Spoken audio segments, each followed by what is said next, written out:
posé sur la planche. Alors en équilibre et puis passer par-dessus, c'est ça, équilibre ça va Non, encore. même pas. C'est l'arrivée à la force des bras de passer par-dessus la planche. Et là c'est rédhibitoire, il y a ceux qui passent ou ceux qui ne passent pas. Alors voilà, on les reconnaît à leur pas beaucoup plus lent, les pionniers de la Légion étrangère, Pierre.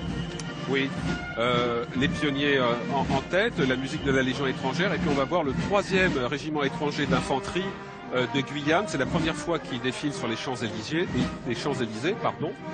Donc là, on voit la musique de la Légion étrangère. On va apercevoir tout à l'heure ce qu'on appelle le chapeau chinois. Voilà, alors tout de suite, tout d'un coup, je ne vais pas dire la frénésie, mais le rythme très rapide du défilé se pose. La Légion arrive, voilà le chapeau chinois, qui est un symbole en fait ottoman, auquel étaient accrochés des queues de chevaux pris à l'ennemi. Et ce chapeau chinois est porté par un légionnaire qui est, alors faut pas que je me trompe, qui est japonais.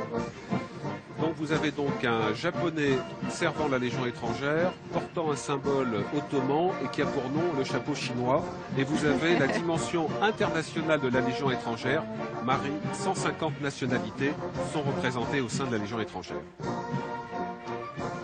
Alors sur ce pas très particulier, qui est vraiment la marque de fabrique de la Légion étrangère, l'autre marque de fabrique, c'est que quand ils vont arriver devant nous, c'est le seul bloc qui ne s'éclate pas, parce que la Légion étrangère est insécable. Alors pourquoi ce pas? Vous savez que c'est à l'époque de la monarchie de Juillet que la Légion étrangère a été créée, et la Légion étrangère naissante a intégré un régiment allemand, le régiment de Hohenlohe. Et Michel nous fait signe que tout va bien. J'aimerais beaucoup être à sa place. C'est un voler dans un tigre, c'est quelque chose de moi, je ferais fabuleux. pas, je serais seul. Ah bah si, comme il y a 2 places, je pilote devant, vous mettez derrière. Ah bah d'accord. Il va falloir que je prenne quelques C'est une promesse, c'est une proposition, c'est une promesse. Oui, j'ai peur que ça soit pas pour tout de suite encore. Et donc, vous aviez un régiment allemand qui servait la France, le régiment de Hohenlohe, qui avait cette particularité d'avoir un pas plus lent que l'armée française, et les légionnaires l'ont adopté. La Légion étrangère, toujours très très applaudie.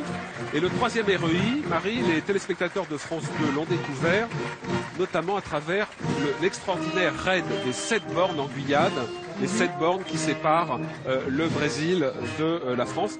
Et voilà, on aperçoit très bien, on a aperçu dans le ciel les hélicoptères qui sont en place. Et le lieutenant-colonel Tricot va reprendre la main dans quelques instants. Il est dans le starting block. Et là, vous avez ces 2 images, donc la musique de la Légion étrangère.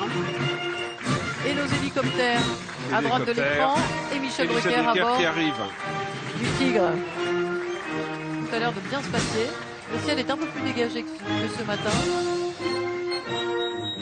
Et nous qui avons une vue plongeante sur les Champs-Élysées, nous les voyons en stationnaire au bout, près de l'Arc de Triomphe. Voilà le colonel Alain Walter, chef de corps. Il rentre tout juste de Guyane où il a participé au raid des 7 bornes. C'est un régiment spécialisé dans les combats dans la jungle notamment. Oui. Où il passe en moyenne 180 jours par an, imaginez. Et il participe à la mission Harpie de lutte contre l'exploitation clandestine de l'or en appui des forces de police et de gendarmerie. Et la protection du centre spatial de Kourou. Voilà. Alors, c'est les hélicoptères qui vont s'apprêter à défiler. C'est le général de division aérienne Jean-Christophe Zimmermann qui commande cette partie du défilé. C'est parti. Donc, eh bien, nous voyons tout d'abord, c'est les hélicoptères de l'aviation légère de